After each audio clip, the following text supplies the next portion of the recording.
The richest men are broke first. There is a moment in every wealthy person's life that no one sees. It doesn't happen when they close their first six-figure deal. It doesn't happen when the zeros appear in their account like soldiers lining up behind a commander. It happens in silence, long before the world calls them successful. It happens when they're broke, not just financially, but mentally, shattered by doubt, buried in obscurity, tempted to surrender. That moment when the outer world offers no proof, no applause, and no path. And yet something within whispers, you were never meant to stay here. This is where millionaires are truly born. Not in corner offices or private jets, but in solitude, in stillness, when no one is watching. You see, there is a hidden currency greater than money, thought. And every self-made millionaire, every titan of industry, every name etched into the marble of history, was once a broke thinker who discovered the inner vault of wealth and refused to close it again. Wealth begins in the mind, and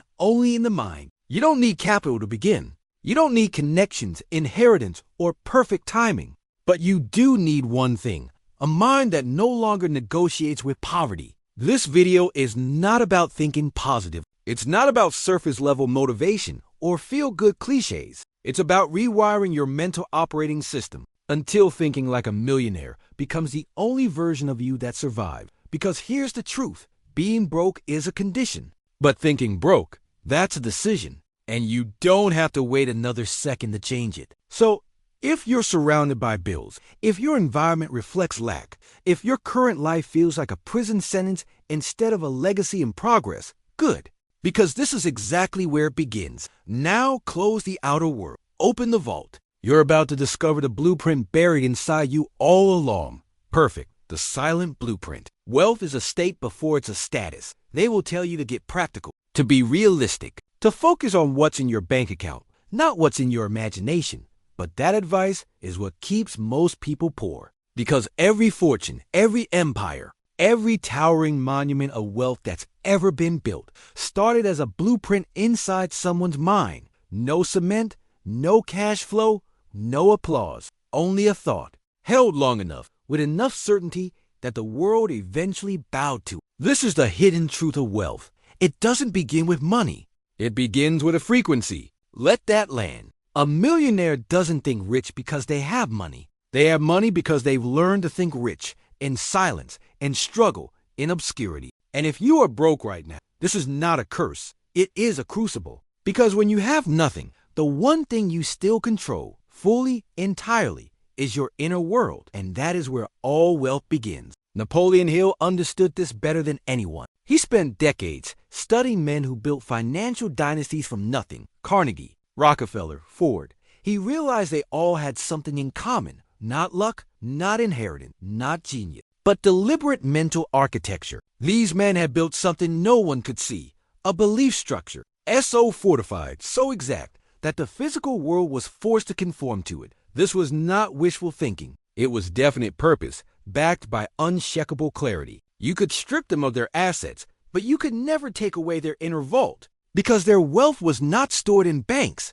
It was encoded in their identity. Here's what they knew. Money is a result, not a cause. And if you chase money without transforming your state of mind, it will always slip through your fingers. But if you transform your mind, if you learn to hold the frequency of wealth, then money becomes a consequence, not a pursuit. Let's make this real.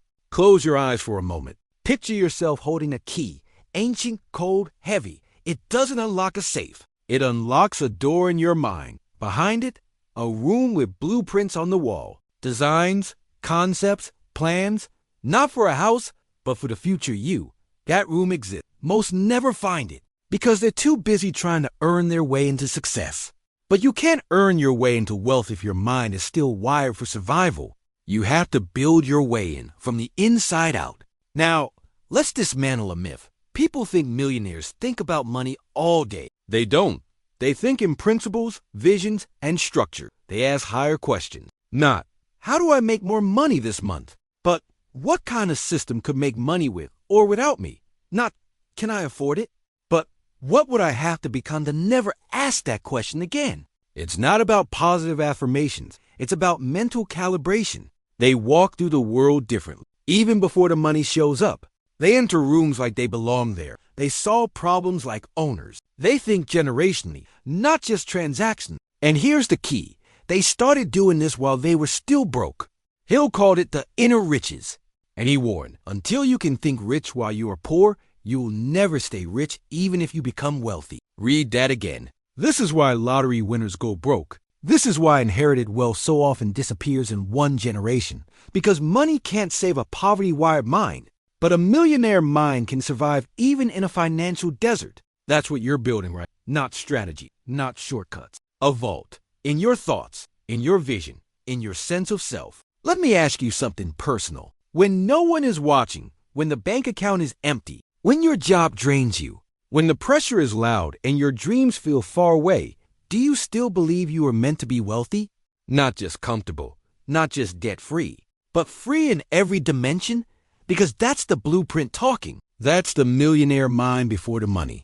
And you must protect that belief like it's the last match in a cold cave. Because once you light it, everything changes. A man who thinks like a millionaire, even when he's broke, is already building his fortune. Not in dollars, but in dominion. Not in possessions, but in perception. Not in hustle, but in identity. This is not fantasy.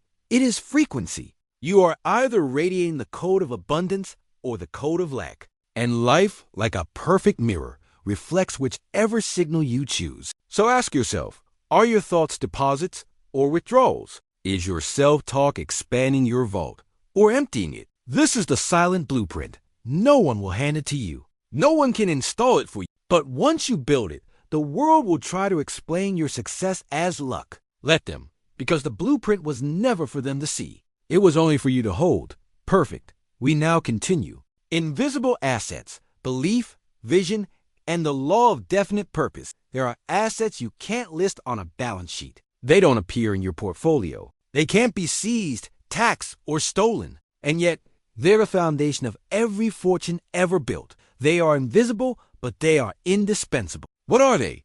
Belief, vision, definite purpose. These are the millionaire's first tools, forged not in comfort, but in clarity. Let's begin with belief. You've been taught to base your beliefs on results. But millionaires reverse that formula. They build results based on belief. This is not denial. It's not delusion. It's alignment. A refusal to accept the outer world as the final authority on what's possible. Belief, real belief, is not just hope.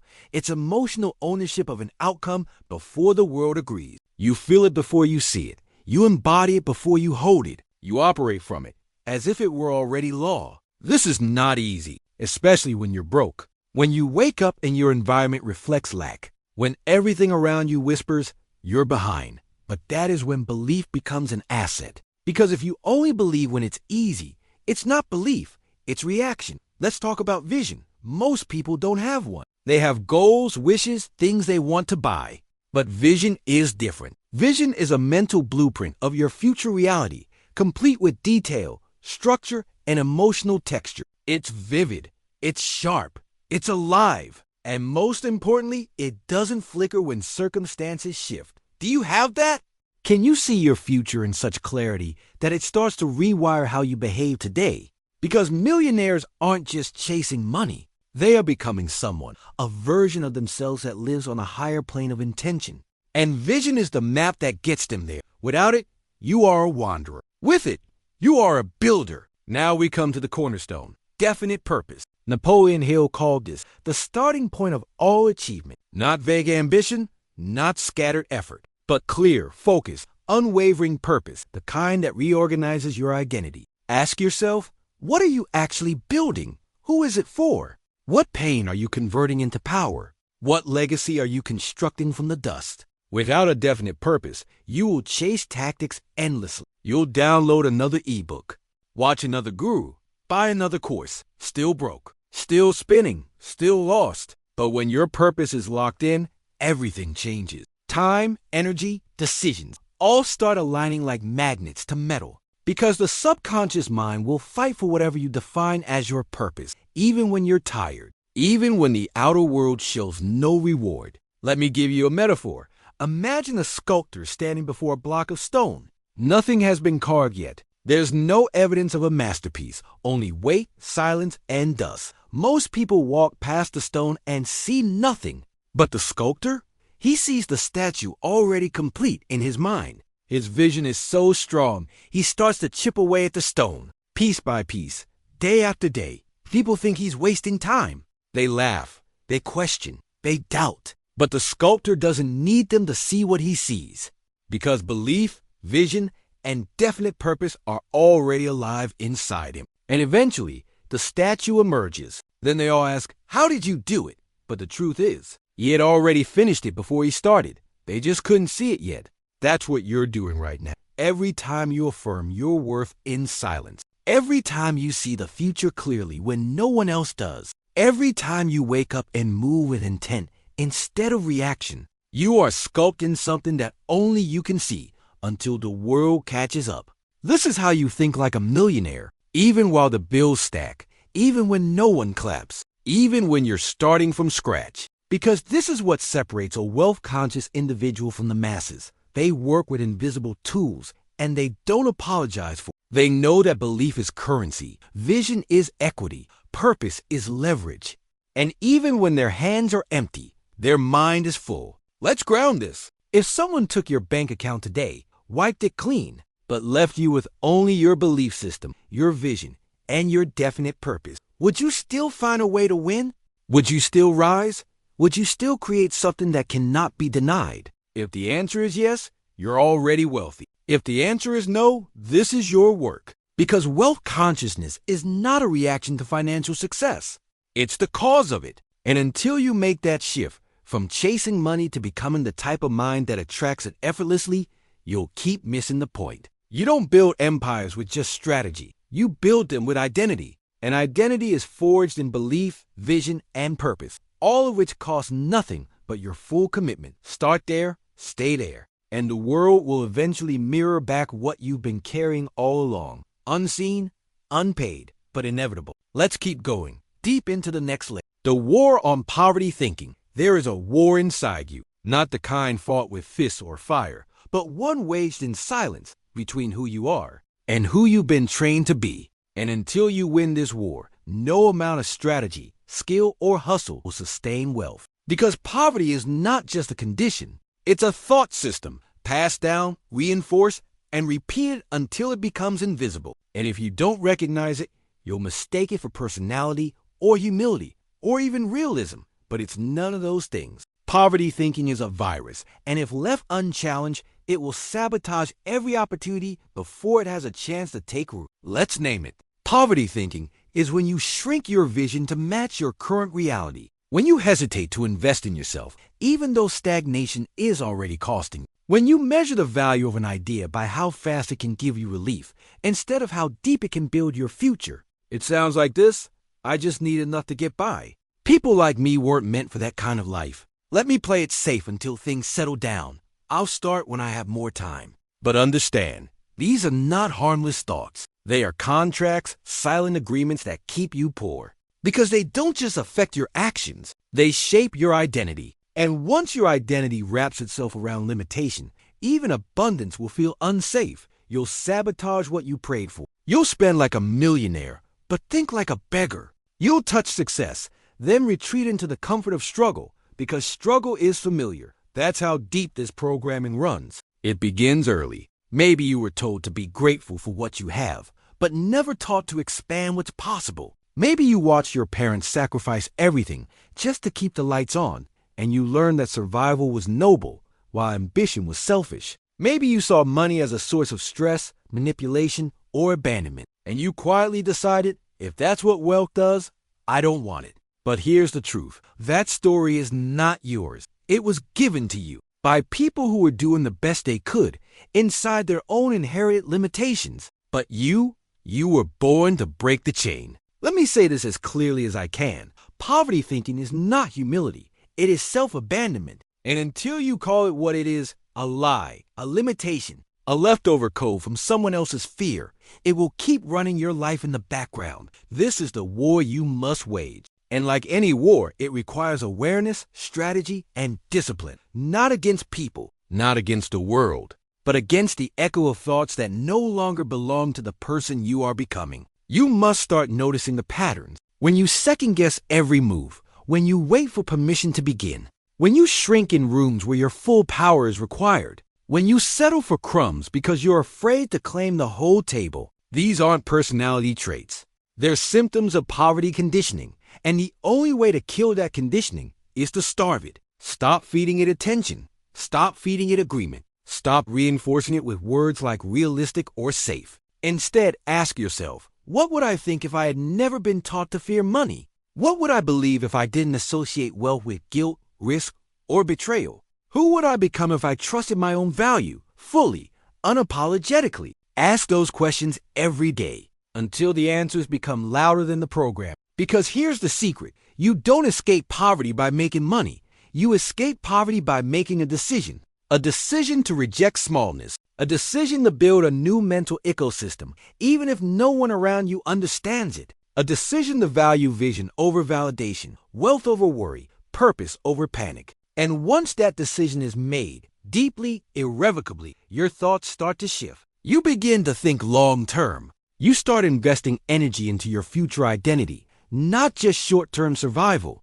You begin to feel wealth in your posture, in your speech, in your expectation. Even if the money hasn't arrived yet, you're no longer poor. Because the war has already been won in your mind. Let me give you a symbol. Picture a mirror. Every day you walk past it, and you see the version of you trained by fear. The cautious one, the uncertain one, the one trying to get by. But one day, something shifts. You stop in front of that mirror. You look deeper, and you realize the version staring back at you is a ghost, not of who you are, but of who you used to be. So you reach out. You wipe the glass clean, and behind the residue, you see something else. You see the builder, the rebuilder, the quiet warrior who knows poverty ends with me. That moment is when the war begins to end. Not because the world changed, but because you did. You're not here to cope with your circumstances. You are here to transform them. But that process begins inside, in the mental battlefield where belief confronts programming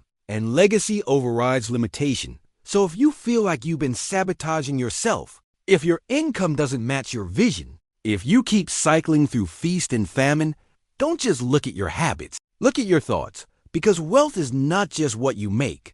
It's what you allow.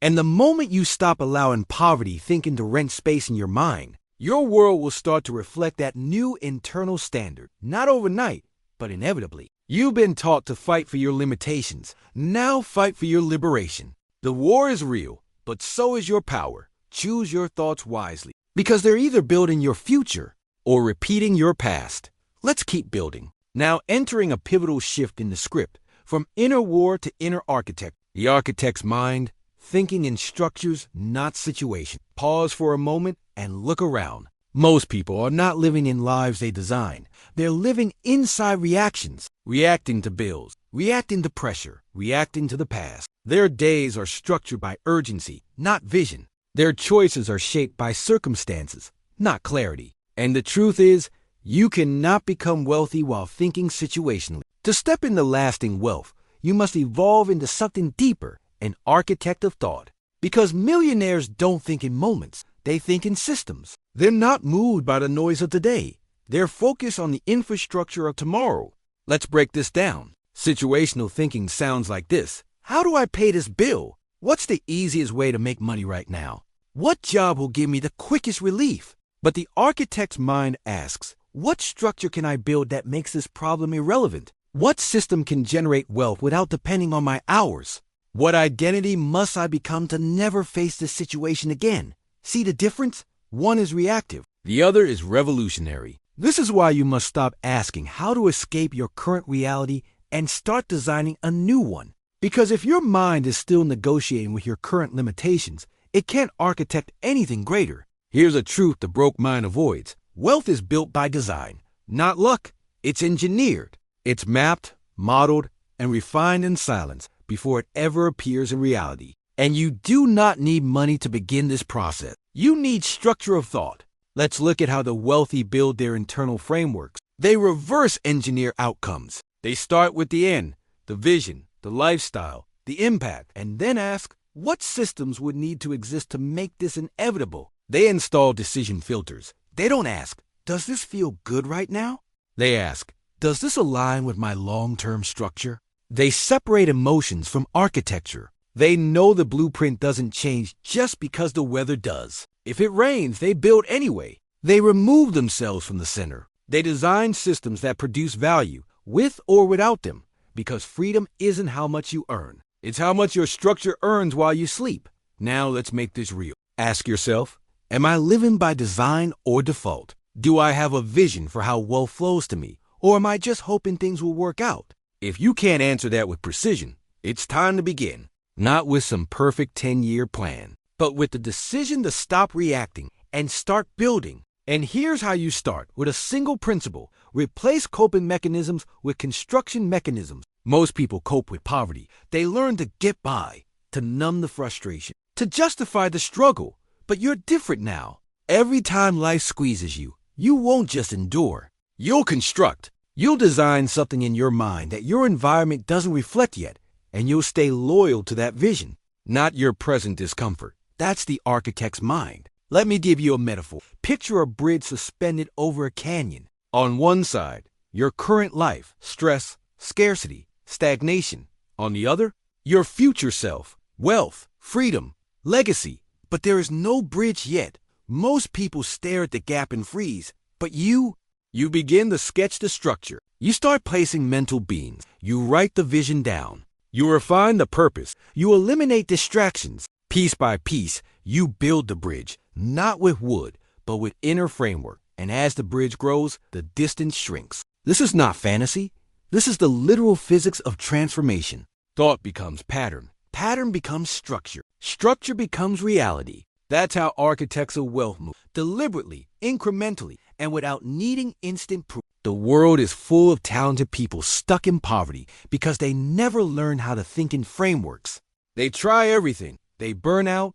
They quit. They start again. But without structure, even brilliance collapses under pressure. Because your new success doesn't need to be perfect. It needs to be architected. Define the pieces. These are beams in your mental infrastructure. And once they're installed, you stop living situationally and start living systematically. That's when wealth stops being a wish and becomes a consequence. Here's the bottom line.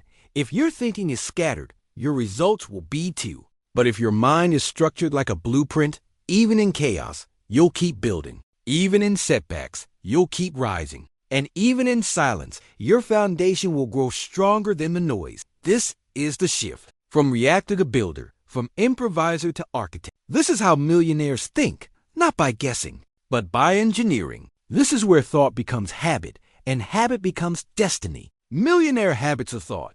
Even when you're still in the struggle, most people believe habits are about action. Wake up early, work hard, save money, hustle harder. But here's what separates those who stay in the cycle from those who break it. Millionaires build habits of thought, not just habits of effort. Because effort without upgraded thinking is just a more efficient way to stay stuck. You can grind with the wrong mindset for years and still wonder why nothing changes. But if you shift the way you think, deeply, consistently, you can alter the entire trajectory of your life even before your circumstances catch up. So let's talk about the real habits that millionaires develop when they're still broke, still rising, still invisible. Because the struggle isn't a curse, it's a classroom. And the mind you're building in that classroom determines everything that comes next.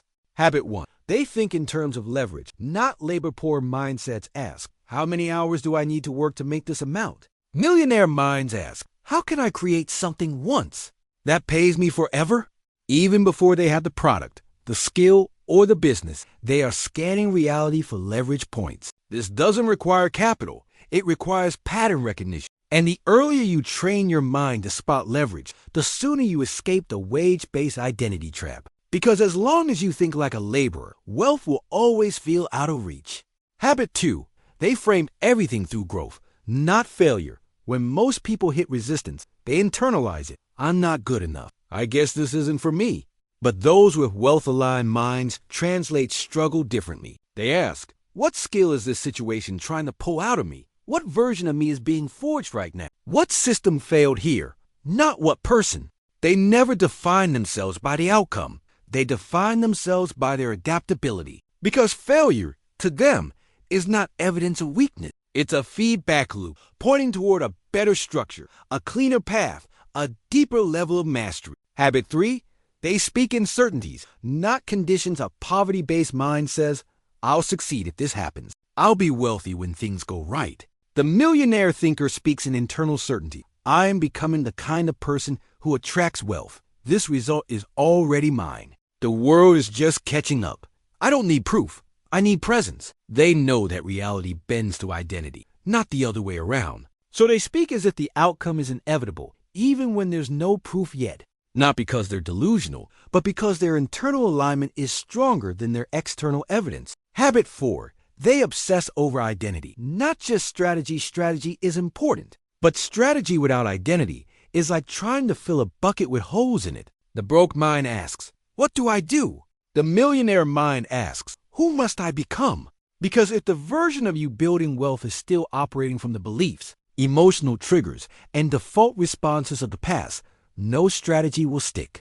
So they build rituals of identity reinforcement. They rehearse the next version of themselves until it feels more real than the old one, and eventually, it becomes real. Habit 5, they delay gratification for amplified rewards. This one's simple and rare. Most people want comfort now. Wealth-aligned thinkers are willing to feel discomfort to build a life where freedom is permanent. They delay the impulse to look rich so they can become rich. They delay the dopamine of quick wins so they can build long-term assets. They delay the need to be seen so they can become undeniable. This isn't sacrifice.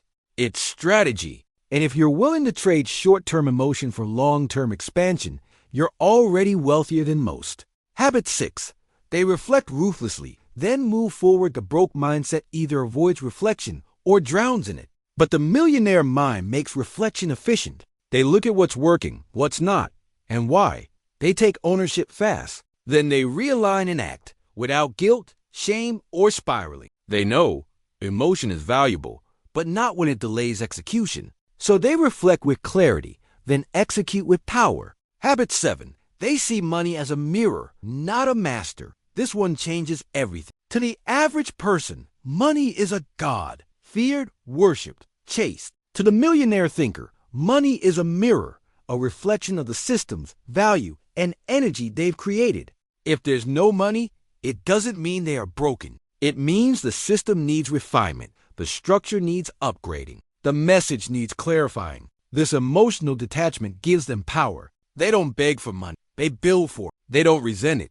They understand it. And because of that, money respects them back. Now here's what you need to know. You don't have to be rich to think like this. In fact, most millionaires started thinking this way while they were still struggling, before the clients, before the wins, before the world knew their name. Because these habits are not a result of wealth. They are the root of it. And when you start thinking this way, when you speak like that version of you, when you honor identity more than urgency, you begin to move differently, not just faster, clearer. And that's the key, because wealth doesn't chase speed. It responds to alignment. So here's the question. Which mental habits are running your life? Are they rooted in fear or freedom? Do they reflect your past or your potential? This is your daily practice now. Not to pretend you're rich, but to become the thinker that wealth trusts. Not to wait for success to change your mind, but to change your mind so success has no choice but to arrive. Let's bring it all together now into the final chamber of this journey. The mirror and the vault. Who you must become before the world pays you. Stand in front of a mirror. No noise, no titles, no filters, just you. Now ask yourself silently but truthfully, would I invest in the person I'm becoming? That question isn't about money. It's about trust, alignment, frequency. Because before the world pays you, before clients, markets, audiences, or opportunities ever say yes, you must become someone you would bet on. And that's where real wealth begins. Not in income, not in assets, but in identity. Most people wait for proof to believe in themselves. They wait for applause before they speak powerfully. They wait for security before they walk with certainty. But the wealthy know something different. The world responds to embodiment, not evidence. You have to become it before you can receive it. And that means crafting your self-perception with ruthless clarity. It means mastering the inner vault, the belief systems, values, and patterns that shape your financial reality. Because here's what no one tells you. Money doesn't change who you are. It magnifies what's already built. If you don't see yourself as valuable, you will undercharge, hesitate, and settle no matter how skilled you become. If you don't trust your future, you will self-sabotage the moment things start working. If you don't see yourself as powerful, you will stay dependent on permission, validation, or circumstance. Because the mirror and the vault are the same. You can't unlock wealth on the outside until you become the key on the inside. So who must you become? Not just someone who makes more money, but someone who can hold more wealth without folding. Someone who can be powerful even when no one's clapping yet. Someone who creates value out of nothing but vision, structure, and persistence. That person is not a fantasy. They are already within you, beneath the doubt, the waiting, the fear. They show up every time you choose alignment over approval. Every time you move with purpose, not panic. Every time you protect your thoughts like a vault and only allow truth to enter. This is not about perfection. It's about resonance. You don't need to become a flawless version of success. You need to become the most honest version of your highest self, consistently. That's what the mirror is asking for. And that's what the vault requires. You stop performing and start embodying. You wake up and move like a builder, not a beggar. You speak like someone with value, not someone waiting to be rescued. You treat time like a sacred investment, not a burden to escape. And you let your thoughts, not your fears, dictate your direction. Because the world can only pay you at the level you've paid attention to your own identity. If you build the vault, the money will come. If you trust the mirror, the path will appear. And if you hold the frequency long enough, the world will have no choice but to reflect it back. Not because you hustled harder, but because you became undeniable. So take one last look in that mirror, not as the version of you who's been waiting, but as the version of you who's already becoming, the one who doesn't need proof, because they are the proof. And the vault, it's no longer locked. You've always had the key. Now use it.